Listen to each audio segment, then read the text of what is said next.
Hello, dear student.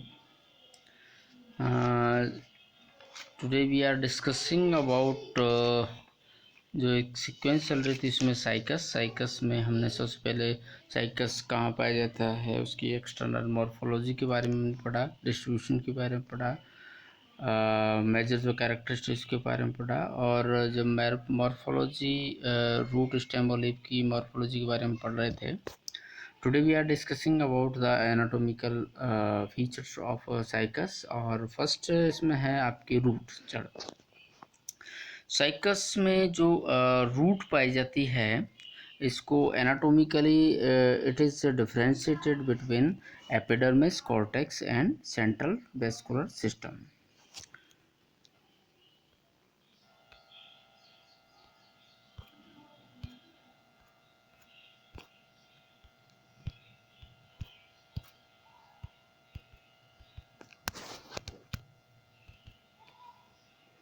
Leaf की structure है, okay.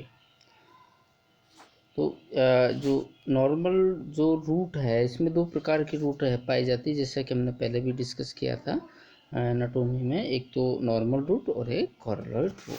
दोनों में क्या क्या एनाटोमिकल डिफरेंसेस होता है उसके बारे में हम डिस्कस करेंगे। तो जो नॉर्मल रूट है वो प्राइमरी रूट या जिसे कह सकते हैं वो एपिडर्मिस, कॉर्टेक्स और सेंट्रल वेस्कुलर सिस्टम में डिफ्रेंशिएटेड रहता है। Epidermis is comprised of single celled parenchymatous cells with occasional hair. उसमें कभी कभी उसमें हेयर्स भी उसमें मिलते हैं। और जो कॉर्टेक्स रीजन्स होता है, कॉर्टेक्स रीजन ये मल्टीलेयर्ड होता है, पेरेन्काइमेटस सेल से मिलकर के बना होता है जिसमें स्टार्च होता है। कुछ सेल जो कॉर्टेक्स की है उसमें टैनिन्स और स्फेराइड्स भी मिलते हैं। और जो एंडोडर्मिस होती है इसमें एंडोडर्मिस होती है सिंगल लेयर्ड एंडोडर्मिस पाई जाती है जिसमें कैस्पेरियन बैंड्स मिलते हैं। इसके अलावा जो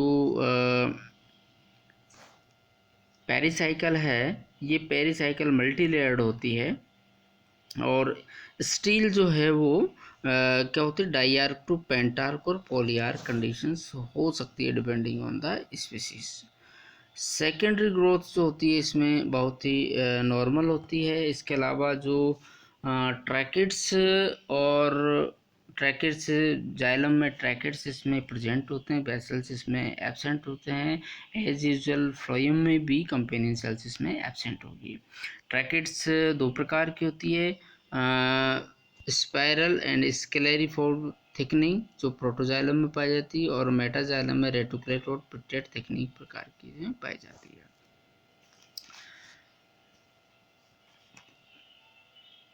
इसकी जो आफ्टर सेकेंडरी ग्रोथ की हम बात करते हैं तो after secondary growth normal secondary growth होती है और उसमें कॉर्क रीजन में कॉर्क कैम्बियम डेवलप होती है, और जो स्टील रीजन है उसमें कैम्बियम डेवलप होती है। कॉर्क कैम्बियम आगे जा कर के बाहर की तरफ कॉर्क बनाएगी, अंदर की तरफ कॉर्टेक्स बनाती है।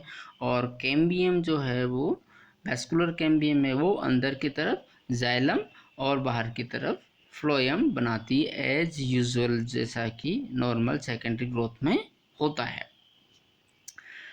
देन उसके बाद में अगर हम इसकी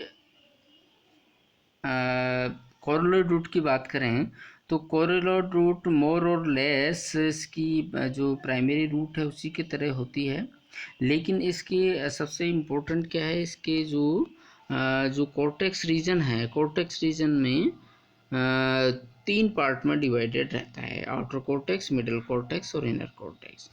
मिडिल कॉर्टेक्स में कुछ साइनोबैक्टीरिया जिसे एल्गल जोन भी हम कहते हैं, और इसमें कुछ साइनोबैक्टीरिया, कुछ फंजाई और बैक्टीरिया। इसके अलावा जो स्टील है वो डाईआर्क टेट्रार्क हो सकती है। There is little or no secondary growth in coralloid root. Coralloid root में बहुत ही कम पाई जाती है। जो इसमें पाए जाने वाले जो एल्गल जोन में जो पाए जाने वाले जो साइनोबैक्टीरिया है उसमें मोस्ट इम्पोर्टेंट है एनाबिना साइकेडी, नोस्टोक पंक्टिफोर्मी, कुछ डाइटम्स है, कुछ फंजाई और बैक्टीरिया जैसे बैसिलस और एजिटोबैक्टर इसमें पाए जाते हैं। और इंटरनली ज़्यादा डिफरेंस नहीं होता है। मेन जो नॉर्मल रूट है उसी की तरह इसमें सारी जोन्स पाए जाते हैं फ्रॉम एपिडर्मिस। अगर हम आउटर से देखेंगे इसमें भी, तो हमें बाहर इसमें एपिडर्मिस होगी सिंगल लेड, आउटर कोर्टेक्स और मिड और जो इनर कोर्टेक्स है उसमें पेरेन्काइमेटा सेल्स होगी, मिडिल कोर्टेक्स उसमें एल्गल जोन होता है। देन उसके बाद में सिंगुलर एंडोडर्मिस होती है, एंडोडर्मिस में सिंगल लेयर्ड एंडोडर्मिस होती है और उसमें कैस्परस स्ट्राइप पाए जाते हैं। और इसमें जो स्टील्स रीजन है, स्टील जनरली ट्राईआर कंडीशंस में होता है। और इसमें जो जाइलम और फ्लोएम दोनों वेस्कुलर बंडल्स हैं वो एक दूसरे से अल्टरनेट किए हुए रहते हैं। तो और अगर हम इसका जब सेक्शन काटते हैं, जो ओल्ड कॉर्डलेट रूट जनरली हम सेक्शन इसका काटते हैं, और सेक्शन काटने के बाद में हमें ये देखना पड़ता है कि इसमें सेकंड जो कोर्टेक्स रीजन है वो मतलब उसको हम 3 पार्ट में डिवाइड कर पा रहे हैं या नहीं कर पा रहे हैं। अगर हमने बिल्कुल फ्रेश उसकी रूट ली और उसका सेक्शन काटते हैं, तब हमें उसमें साइनोबैक्टीरिया बहुत ही एक मालाकार, बहुत ही चमकते हुए हमें दिखाई देते हैं। और बीच बीच में हमें जो बहुत सारी वेजिटेटिव सेल्स एक दूसरे से अटैच दिखाई देती है। और उसके बाद में उन वेजिटेटिव सेल्स के बीच बीच में कहीं कहीं हमें बहुत ही येलोइश ग्रीन, बहुत ही चमकते हुए हमें हेटेरोसिस्ट देखने को मिलते हैं। तो these are the filaments of the cyanobacteria. इसके अलावा इसमें जो अगर हम इसकी एनाटोमिकल अगर आपको इसमें थोड़ा सा देखना है तो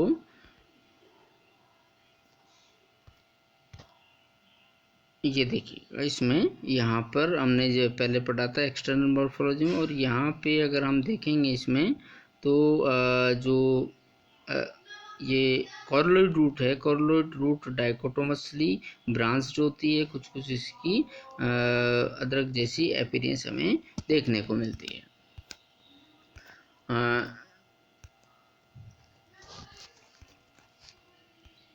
इसके बाद में ये this is the original section of coralloid root, जिसमें अगर जो सेक्शन काटने के बाद में दिखाई देता है तो नीचे ये लास्ट अंदर जो है इसमें ये वेस्कुलर बंडल्स हैं।